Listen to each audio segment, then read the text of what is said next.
Hi Gemini, welcome to your reading. So this is for May the 21st to May the 23rd, no? So Gemini, for those of you who's new to the channel, don't forget to click the subscribe button, smash the like button, comment below kung kayo nakaka-resonate, and hit that notification bell para po ma-notify po tayo every time na tayo po ay gumagawa po ng bagong videos, no? Or nagre-release ng bagong videos. So, kung gusto niyo po ng dalawang reading po sa akin, meron po tayo dong kabilang channel, which is Babaylan TV. No, yan po ang ating unang channel catered for our international audience. Ayan. So, kung gusto niyo pong sumali din sa ating live sessions, sa kabilang channel din po yun. So, Gemini,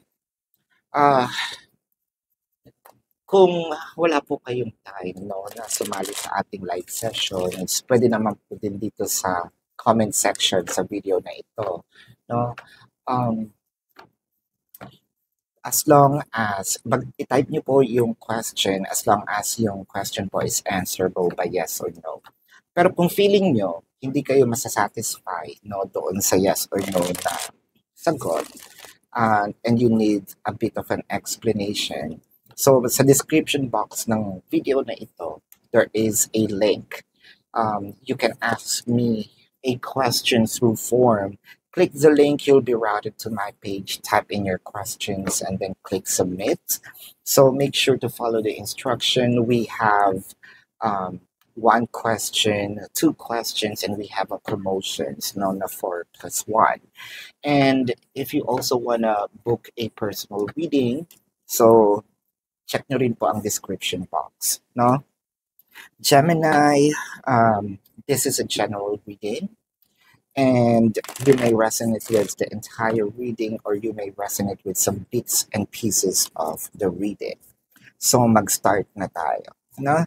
Gemini. So, ang nakikita ko dito is parang merong nagmamadali na bumalik sa iyo. May nagmamadaling parang gustong sabihin na, wait, may nakalimutan ako. No? Wait, meron akong gustong sabihin sa iyo, no? Parang meron kayong separations actually, no? Separations here can be physical or energetic. Physical, the person might be in a different city, state, a county, country, different continent, different barangay, barrio, it doesn't matter. Energetic separations, ito po yung sinasabi natin na meron ng konting away, hindi kayo nag-uusap, no? Yung mga ganyan. So parang sabi nito, gusto ko nang bumalik. No? Meron akong ipapaliwanag. Gusto kong klaruhin ang mga bagay-bagay sa ating dalawa. And I feel like this person is going to show up anytime soon kasi nakakita ko ng sense of urgency. No? Kailangan niyang magmadali. With the Seven of Pentacles, the Death card, and the Seven of Cups. So parang feeling ko meron talaga ditong misunderstanding kasi iba yung pagkakaintindi. Siguro may nakarating sa iyo, no, na parang dagdag bawas, no? Inaantay mo rin naman siya, no? Let's be honest in here, Gemini, no? Parang inaantay mo rin naman siya in a way. Kasi ang nakikita ko dito, parang sinasabi mo sa sarili mo na, yes, may inis ako, may konting galit, no? Pero hindi yun nangangahulugan na tapos na tayo. No? Where's the world card in here? I think na malilinawan po tayo doon sa kanyang ipapaliwanag. Kasi, if in case na iniisip mo na your person's doing something behind your back or, you know, sabihin natin nakikipaglandian sa iba. So, hindi po yun yung, kumbaga meron lang nakarating sa atin na hindi magandang balita. No? And in fact, I think that because of this separation, you know, yung person mo is masasabi niya sa sarili niya na, ay, hindi pala dapat ginagawang biro ito, no? Or dapat pala nagpapaliwanag ako agad-agad. So, I can see here that your person is going to work on the connection. And kung ayaw mo naman siya masyadong umaalis, no?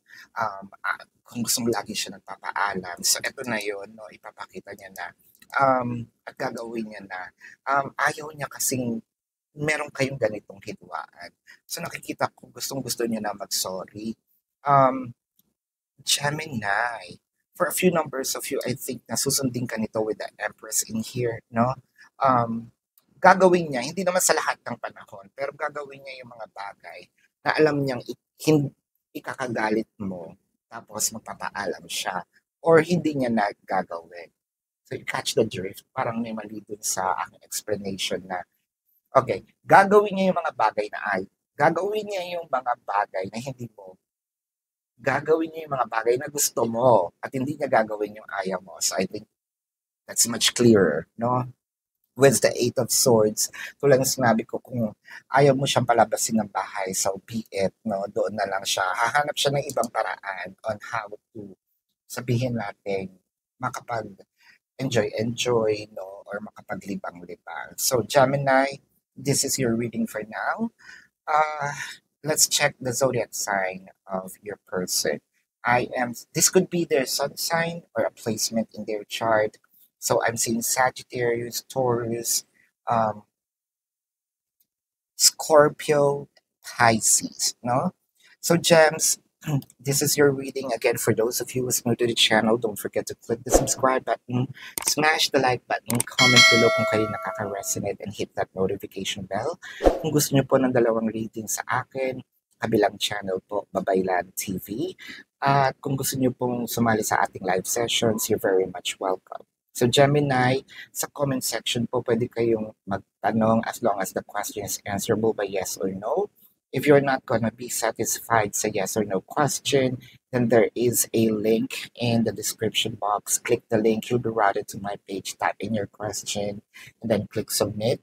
Just make sure to follow the instruction. We have 1 question, 2 questions, and we have a promotion of 4+1. And you may also book a personal reading. Nandun din po yung sa description box. So this is your reading. Love and light. Namaste. See you po sa susunod na reading. Goodbye, Gemini.